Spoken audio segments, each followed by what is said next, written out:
নমস্কার বন্ধুরা, খবর সন্ধান চ্যানেল থেকে আপনাদের প্রত্যেককে স্বাগত জানাচ্ছি। এই মুহূর্তের আবহাওয়ার যে হালচাল চলছে, কোথায় কেমন পরিস্থিতি থাকবে, বৃষ্টির কোনো সম্ভাবনা আর রয়েছে কিনা, কি বলছেন আলিপুর আবহাওয়া দপ্তর, কি দেখতে পাওয়া যাচ্ছে, বিভিন্ন মডেল কি দেখাচ্ছে, এই সমস্ত বিষয় নিয়ে রয়েছে এখনকার বিষয়বস্তু। ভিডিওটি ভালো লাগলে একটি লাইক করবেন, আমাদের চ্যানেলটিকে সাবস্ক্রাইব করে রাখার আপনাদের কাছে রিকোয়েস্ট রইল। প্রথম কথাই হচ্ছে পশ্চিমী ঝঞ্ঝা আরও সরে যাচ্ছে, যার ফলে আজকে বৃষ্টির সম্ভাবনা থাকছে পশ্চিমবঙ্গের উত্তরবঙ্গের কোনো কোনো অংশে এবং উত্তর পূর্ব ভারতের রাজ্যগুলোর দিকে। কিন্তু পশ্চিমবঙ্গের দক্ষিণবঙ্গের দিকের কি আবহাওয়া থাকবে? গতকাল যেমন বেশ মেঘলা আকাশ ছিল, পশ্চিম দিকের জেলাগুলোর দু এক জায়গায় ছিটে ফোঁটা বৃষ্টি হয়েছে, যেটা উল্লেখযোগ্য একদমই নয়। তবে আজকের যে আবহাওয়া রয়েছে, সকালের দিকে হালকা মাঝারি কুয়াশা থাকতে পারে, সঙ্গে বৃষ্টির কোনো সম্ভাবনা নেই এবং প্রচণ্ড মেঘলা আকাশের সেরকম কোনো সম্ভাবনা কিন্তু আজকে নেই, যেটা দেখতে পাওয়া যাচ্ছে বিভিন্ন মডেল থেকে। তবে আবহাওয়া দপ্তর বলছেন কলকাতা, হাওড়া, হুগলি, 24 পরগনা, মেদিনীপুর এদিকে কোথাও কোনো বৃষ্টি হবে না। পশ্চিম দিকের জেলাগুলোতে যেমন বাঁকুড়া, পুরুলিয়া, পশ্চিম বর্ধমান, বীরভূম, এছাড়াও রয়েছে মুর্শিদাবাদ, পূর্ব বর্ধমান, এখানে কোথাও কোনো বৃষ্টির পূর্বাভাস নেই। এবং তাদের এটা আরও আপডেট রয়েছে যে তারা বলছেন ঠান্ডা পরিস্থিতি যেভাবে চলে এসেছে, অর্থাৎ ঠান্ডা কমেছে, সেই অবস্থাটা চলতে পারে আগামী 4 বা 5 দিন, আর বিরাট কোনো পরিবর্তন হচ্ছে না।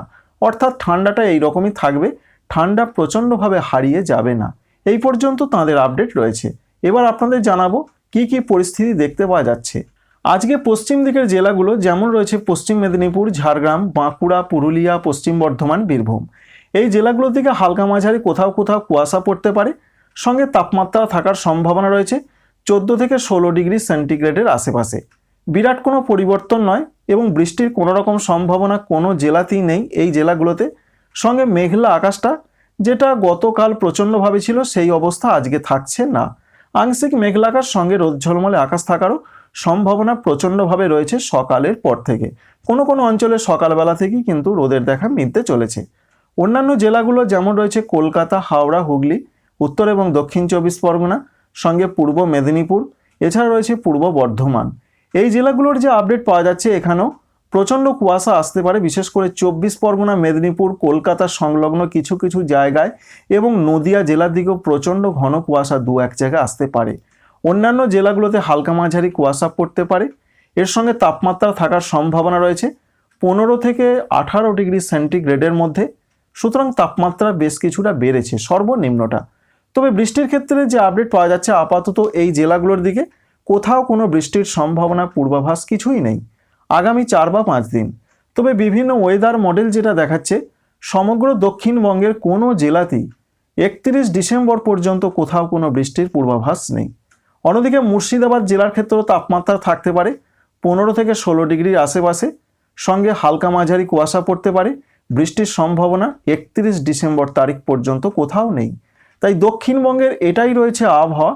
এই বছরে আর বৃষ্টি হচ্ছে না, আগামী বছর আবার নতুন করে ঠান্ডা বাড়তে পারে এবং ডিসেম্বর মাসে নতুন করে হাড় কাঁপানো ঠান্ডা ফিরে আসার কোনো সম্ভাবনা নেই, এটাও আমরা লক্ষ্য করতে পারছি। সুতরাং মেঘলা আকাশ আজ থেকে অনেক কমে যাচ্ছে, চিন্তার কিছু কারণ নেই এবং চাষি বন্ধুদেরও চিন্তার কোনো কারণ নেই। আপাতত দক্ষিণবঙ্গে যে বৃষ্টি হয়ে গেছে, ফসলের ক্ষতি করে গেছে, সেই রকম বৃষ্টির বিন্দুমাত্র কোনো সম্ভাবনা নেই, অন্তত আপনারা নিশ্চিন্ত থাকতে পারেন। পশ্চিমবঙ্গের উত্তরবঙ্গের জন্য যে আপডেট পাওয়া যাচ্ছে, এখানে আইসোলেটেড প্লেসে হালকা হালকা কোনো কোনো অংশে বৃষ্টি হতে পারে, সম্ভাবনা রয়েছে দার্জিলিং এবং সংলগ্ন জায়গাগুলোর দিকে। সঙ্গে এটাও জানা যাচ্ছে কোনো কোনো অঞ্চলে বজ্রবিদ্যুৎ সহ খুবই হালকা বৃষ্টিও হতে পারে, এমনটা পূর্বাভাস। তাপমাত্রা বেড়েছে, যেভাবে সর্বনিম্ন তাপমাত্রা বেড়ে এই অবস্থায় রয়েছে, এই অবস্থাটা ডিসেম্বর মাস 31 ডিসেম্বর পর্যন্ত চলতে পারে। নতুন করে প্রচণ্ড ঠান্ডা ফিরে আসার সম্ভাবনা 31 ডিসেম্বর তারিখের আগে পর্যন্ত নেই বা 31 ডিসেম্বর পর্যন্ত নেই। যা ঠান্ডা বাড়বে নতুন বছর 2024 সালে। অন্যদিকে জলপাইগুড়ি, কুচবিহার, আলিপুরদুয়ার এখানে বৃষ্টির কোনো পূর্বাভাস নেই। উত্তর দিনাজপুর, দক্ষিণ দিনাজপুর, মালদহ এখানে কোথাও কোনো বৃষ্টির পূর্বাভাস নেই। তাই উত্তরবঙ্গের শুধুমাত্র দার্জিলিং এবং সংলগ্ন জায়গাগুলোর কোনো কোনো অংশে, আলিপুরদুয়ারে দু এক জায়গায় গুঁড়ি গুঁড়ি বা ছিটে ফোঁটা বৃষ্টি হতে পারে, কারণ পশ্চিমী ঝঞ্ঝা আস্তে আস্তে এগিয়ে যাচ্ছে বা পাস করে বা পেরিয়ে চলে যাচ্ছে, এর জন্যই এরকম একটা পরিস্থিতি থাকবে। ঝাড়খণ্ডের দিকেও তাপমাত্রা বেড়েছে, এই রকম অবস্থা চলতে পারে ডিসেম্বর মাসটা। জানুয়ারি মাস থেকে আবার তাপমাত্রা নামতে শুরু করবে, ঠান্ডা বাড়বে। বৃষ্টির কোনো রকম সম্ভাবনা নেই, হালকা মাঝারি কোথাও কোথাও কুয়াশা পড়তে পারে, এমনটা এখনো পর্যন্ত আপডেট পাওয়া যাচ্ছে।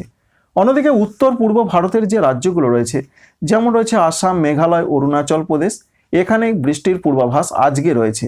বিশেষ করে দক্ষিণ পূর্ব আসামে কোনো কোনো অংশে হালকা মাঝারি বৃষ্টি হতে পারে। শিলচর রয়েছে, ডিমাপুর, জোরহাট, দিসপুর, এখানে কোথাও কোথাও এরকম একটা সম্ভাবনা দেখতে পাওয়া যাচ্ছে। অন্যদিকে রয়েছে অরুণাচল প্রদেশ, এখানেও বৃষ্টির পূর্বাভাস রয়েছে। মেঘালয়ের দিকে বৃষ্টি হতে পারে, তবে ত্রিপুরা, মণিপুর, মিজোরাম, নাগাল্যান্ড, এই 4টি রাজ্যের দিকের যা পূর্বাভাস রয়েছে, এখানে হালকা হালকা বৃষ্টির সম্ভাবনা রয়েছে। আজকে বিরাট কিছু বৃষ্টি হবে না, তবে আগামীকাল আসাম, মেঘালয়, অরুণাচল প্রদেশে বৃষ্টির সম্ভাবনা অনেক কমে যাবে। শুধুমাত্র কোনো কোনো অংশে হালকা বা খুব হালকা বৃষ্টি হতে পারে। এছাড়া ত্রিপুরা, মণিপুর, মিজোরাম, নাগাল্যান্ডেও আগামীকাল 2-1 জায়গায় ছিটে ফোঁটা বা খুবই হালকা বৃষ্টি হতে পারে। তাপমাত্রা ত্রিপুরাতে অনেকটাই বেড়ে যাওয়ার সম্ভাবনা রয়েছে। কোনো কোনো অংশে 17 থেকে 19 ডিগ্রি সেন্টিগ্রেড পর্যন্ত সর্বনিম্ন তাপমাত্রা পৌঁছাতে পারে। সেই সঙ্গে ত্রিপুরা, মণিপুর, মিজোরাম, নাগাল্যান্ডে প্রচণ্ড ঘন কুয়াশা আসতে পারে, এমন একটা সম্ভাবনা দেখতে পাওয়া যাচ্ছে। তবে আসাম, মেঘালয়, অরুণাচল প্রদেশেও মাঝারি মানের কুয়াশার সম্ভাবনা আজকে রয়েছে। এর সঙ্গে ভারতীয় আবহাওয়া দপ্তর জানাচ্ছেন, বিশেষ করে উত্তর পশ্চিম ভারত, মধ্য ভারত এবং পূর্ব ভারতে যে একটা পরিবর্তনের কথা তারা বলেছিলেন, তাপমাত্রা বাড়বে, ঠান্ডা কমবে, যে অবস্থাটা চলে এসেছে সেই রকমই থাকতে পারে। আর যে বিরাট কোনো পরিবর্তন আসছে এমনটা নয়। সুতরাং বোঝা গেল কোথায় কেমন পরিস্থিতি। অন্যদিকে দক্ষিণ ভারতের দিকে আইসোলেটেড প্লেসে হালকা হালকা বৃষ্টির পূর্বাভাস রয়েছে, কারণ 2 সাগরে 2টি ঘূর্ণাবর্ত এখনও রয়েছে, যেগুলি খুব একটা সক্রিয় নয়। অন্যদিকে বাংলাদেশের ক্ষেত্রে যে পূর্বাভাস পাওয়া যাচ্ছে, বাংলাদেশ আবহাওয়া অধিদপ্তর জানাচ্ছেন যে উত্তরাঞ্চলগুলোর কোনো কোনো অংশে একটু তাপমাত্রা যেন নামতে পারে, ঠান্ডা একটু বাড়তে পারে আজকে, এবং দক্ষিণাঞ্চলগুলোতে তাপমাত্রা নামার কোনো সম্ভাবনা নেই, একটু বাড়তে পারে সর্বনিম্নটা। ঘন কুয়াশার যেটা আমরা দেখতে পাচ্ছি, যেমন ঢাকা, ময়মনসিংহ, সিলেট, খুলনা, বরিশাল, চট্টগ্রাম, প্রচণ্ড ঘন কুয়াশা পড়তে পারে। অন্যান্য জায়গায় হালকা মাঝারি কুয়াশা পড়তে পারে। আজকে বৃষ্টির সম্ভাবনা রয়েছে ময়মনসিংহ, সিলেট, সঙ্গে রয়েছে কুমিল্লা অঞ্চল এবং চট্টগ্রামের কোথাও কোথাও হালকা হালকা বৃষ্টি হতে পারে। অন্যান্য বিভাগগুলো সেরকম কোনো বৃষ্টির আপাতত পূর্বাভাস বা সম্ভাবনা লক্ষ্য করতে পারা যাচ্ছে না। আর আগামীকাল থেকে বৃষ্টির সম্ভাবনা কমে যাচ্ছে। যে মেঘলা আকাশটা ছিল আগামীকাল থেকে আরও পরিষ্কার হয়ে যাবে, এমনটা এখনো পর্যন্ত পূর্বাভাস পাওয়া যাচ্ছে। তাই বিরাট কিছু চিন্তা নেই, বিরাট বৃষ্টির কোনো সম্ভাবনা নেই। দেশের উত্তর পূর্ব এবং দক্ষিণ পূর্ব দিকে বৃষ্টির সম্ভাবনা আজকে এবং আগামীকাল সিলেটে কোথাও কোথাও খুব হালকা বৃষ্টি হতে পারে। তবে বঙ্গোপসাগরের দিকে বিশেষ করে যেটা জানতে পারা যাচ্ছে এখনো পর্যন্ত, যেমন রয়েছে দক্ষিণ পশ্চিম সংলগ্ন ভারত মহাসাগরের দিকে, অর্থাৎ দক্ষিণ পশ্চিম বঙ্গোপসাগরের দিকে একটি ঘূর্ণাবর্তের অবস্থান এখনো পর্যন্ত রয়েছে। অন্যদিকে আরব সাগরের দিকে বহুদিন ধরেই একটি ঘূর্ণাবর্ত রয়েছে, বিশেষ করে দক্ষিণ পূর্ব সংলগ্ন আরব সাগরে। তার জন্য বিরাট পরিবর্তন নেই। যে মেঘলা আকাশটা বাংলাদেশের দিকে বা উত্তর পূর্ব ভারতের দিকে ঢুকছে, সেই জলীয় বাষ্প এবং পশ্চিমী ঝঞ্ঝার জলীয় বাষ্প থেকে মেঘলা আকাশ, সেগুলি আস্তে আস্তে দুর্বল হবে, যার ফলে আবার স্বাভাবিক ছন্দে আবহাওয়া ফিরতে চলেছে। Thank you friends, thank you for watching.